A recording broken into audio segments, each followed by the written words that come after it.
지난 2월 27일 화요일, 일본에서 요즘 핫한 일드, I love you 제6화가 방송되어 일장이 완결이 되었습니다. 다음 주 3월 5일부터는 제7화가 방송될 예정으로 있으며 이 장의 새로운 스토리 전개가 시작된다고 합니다. I love you는 지난 주부터 동남아에서도 반응하기 시작했으며 말레이시아 넷플릭스에서 마침내 주간 톱10 순위에 랭크되었습니다. 그 외의 지역에서는 주간 톱10은 아니지만 톱10 바이 데이 순위에 속속 진입하고 있습니다. 앞으로 어느 정도까지 인기몰이를 할 수 있는지 궁금해집니다. 이번 영상은 I love you 제6화와 관련 일본의 종합예술 문화 사이트인 리얼사운드의 감상 기사와 일본 반응을 전해드리도록 하겠습니다.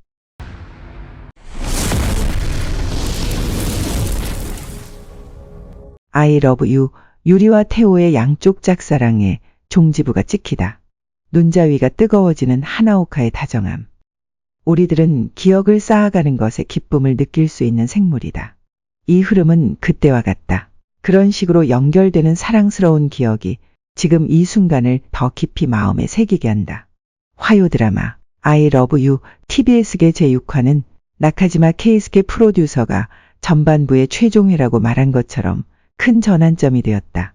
사람의 마음의 소리를 들을 수 있는 텔레패스 능력자이기 때문에 다른 사람과 속마음으로 마주하지 못하고 있던 유리, 니카이도 후미와 그런 그녀가 처음으로 거부감 없이 마음을 열 수 있었던 태호, 최종엽, 그리고 유리를 누구보다 가까이에서 응원하며 남몰래 사랑해왔던 하나오카, 나카가와 타이시가 각각의 생각을 매듭지었다. 그 한 장면 한 장면이 1화부터 계속 봐온 시청자에게는 여기서 저 장면과 연결된다라고 안타까움이나 기쁨을 불러일으켰다. 제6화의 무대는 기이하게도 유리가 텔레패스의 능력을 가지는 계기가 된 홋카이도다. 원래는 다른 멤버와 함께 출장 갈 예정이었지만 무슨 운명의 장난인지 3명만의 여행길이 되어버렸다. 하나오카가 계속 자신을 생각하고 있었다는 것을 우연히 마음의 소리를 듣고 알아버린 유리. 태호를 향한 연정을 전하고 싶은 마음은 있으면서도 연애와는 또 다른 의미로 소중한 사람인 하나오카에게 상처를 주는 것에 대해서도 갈등이 있었다. 그런 연유로 진심과는 달리 태호의 고백을 거절해버린 유리와 퇴짜를 맞은 태호, 그리고 자신의 마음의 문을 닫고 두 사람이 잘 되길 바라는 하나오카라는 복잡한 심경을 품은 세 사람 사이에는 서먹서먹한 기운이 감돈다. 홋카이도에 도착해서도 유리는 하나오카가 추천하는 해물덮밥과 태호가 먹고 싶다고 말하는 스프카레 사이에서 흔들린다. 그것은 마치 하나오카와 태호 중 하나를 선택하라고 하는 것 같은 기분이 들어 유리에게는 좀처럼 결단할 수 없다.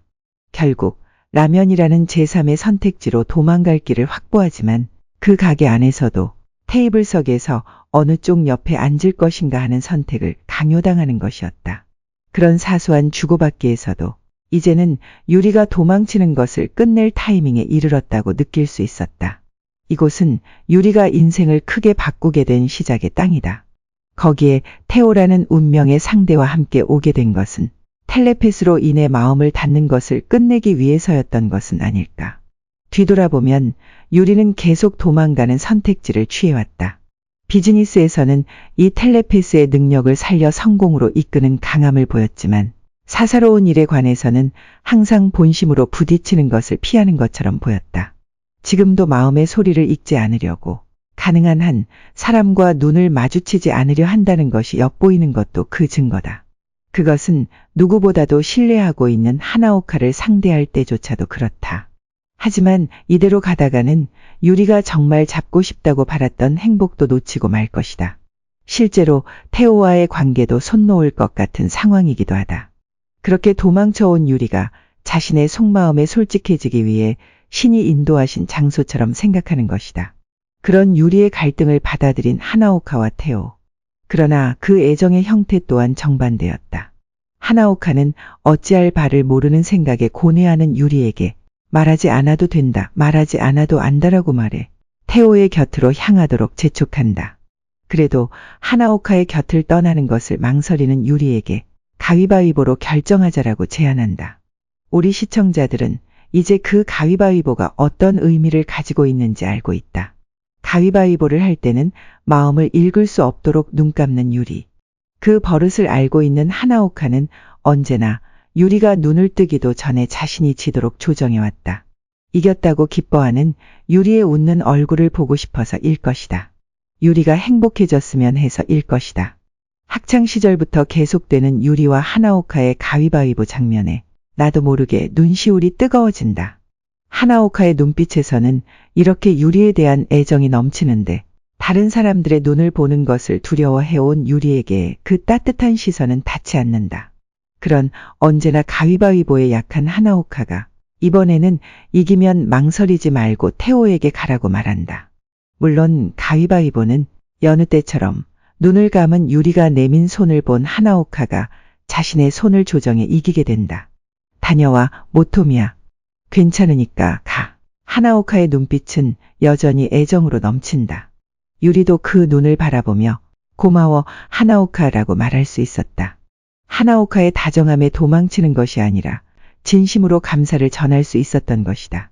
태호의 품으로 향하는 그 발걸음은 단지 좋아하는 사람의 품으로 향하는 것만이 아니라 유리의 성장을 크게 느끼게 하는 것이라고도 말할 수 있을 것이다.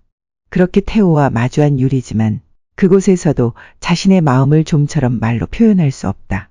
그러자 이번에는 태호가 그런 유리의 속마음을 말하기 쉽도록 배려를 해준다.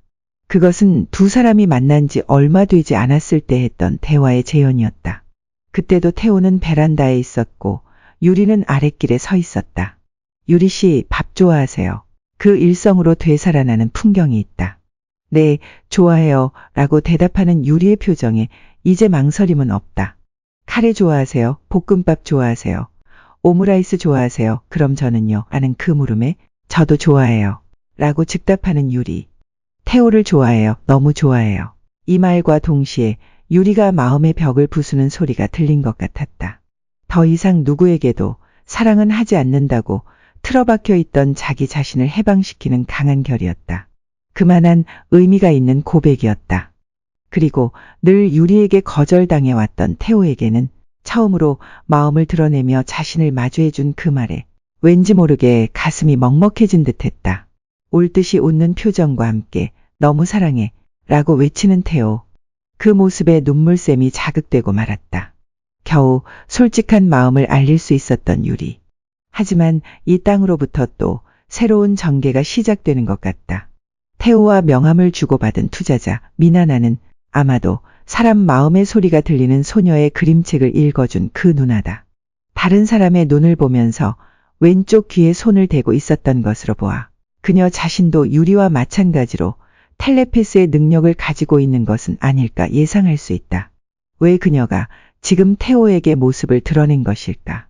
그리고 바로 다시 사라진 이유는 무엇일까? 그리고 아이누의 전승에도 오아이누, 신의 목소리를 듣는 힘을 가진 소녀의 이야기가 있는 듯했다. 또 병행하여 태호의 아버지 대신이기도 한 이야마 교수 스기모토 테타가 한국어로 마음의 소리가 들리는 소녀라고 검색한 결과 찾았다라고 중얼거린 말이 마음에 걸린다. 유리와 태호의 양쪽 짝사랑의 종지부가 찍히고 연인으로서 사이좋은 모습을 보여주겠구나라고 생각을 하면 나도 모르게 싱글벙글 웃게 된다. 하지만 텔레패스의 능력에 부수되는 수수께끼에도 조금은 신경이 쓰인다. 두 사람이라면 반드시 극복해 줄 것이라고 믿으면서 나아갈 새로운 장을 기대하고 있다.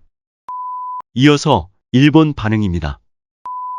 사토시, 항상 따뜻한 말로 표현해줘서 고마워요. 늘 미적지근하던 유리가 태호를 향해 표현한 태호씨, 너무 좋아요는 닫혀있던 마음의 문을 활짝 여는 소리로 들렸습니다. 리얼 사운드의 사토 유이 씨의 기사는 항상 즐겁게 보는 시청자에게 다가가는 내용으로 멋집니다. 6회차 마음이 소리 버전을 천천히 다시 보도록 하겠습니다. 하나오카의 소중한 연정도 보답받지 못할 거라 알면서도 끝까지 사랑을 이어가는 포용력이 하나오카를 형성하고 있다고 생각했습니다. 보는 사람이 공감하고 감동한 것은 그것이라고 느꼈습니다. 이 드라마의 진수를 이렇게까지 정확하고 세밀하고 아름답게 표현하고 있는 사토시 대단합니다. 응, 하고 고개를 끄덕이며 읽어버렸습니다. 사토시 해설로 등장인물의 심정을 깊이 이해할 수 있었습니다. 다음 주부터의 교재 시작편 상당히 기대됩니다. 실시간으로 못 보고 전철에서 서브스크로 시청했는데 라스트 10분은 눈물을 참느라고 필사적이었어요. 집에서 봤으면 펑펑 울 수 있었을 텐데. 하지만 오늘 집에 가서 다시 보려고 해요. 처음부터 끝까지 멋진 회차였습니다. 하나오카의 상냥함에 엄청 울었어요. 마지막 키스신도 아름다워서 감동이었고요. 지금 이 기사를 읽고 또 울고 있어요. 이분의 글을 읽는 것만으로도 눈시울이 뜨거워졌어요. 드라마의 감동이 고스란히 전해집니다. 훌륭합니다. 이상 끝까지 시청해 주셔서 감사합니다. See you again. Goodbye.